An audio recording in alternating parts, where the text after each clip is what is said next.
Okay guys, now I'm going to talk about how to dye a pond. You can see our pond here, it's a 0.55 acre, so a little over half acre pond. And it probably averages maybe around 10 feet deep or so, and the deepest part's about 20 feet. But it's kind of shallow here at the dock, and it gets deeper as you get to the far side of the pond.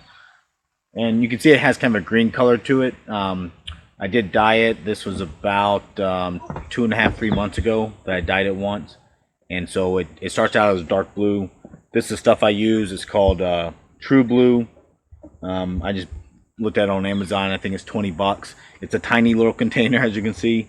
It's 32 fluid ounces, but it's rated to treat 1 million gallons. And I was really impressed with it because it actually dyed this whole pond, and it's really stayed well. Like I said, it's been almost 3 months now that it's been in there.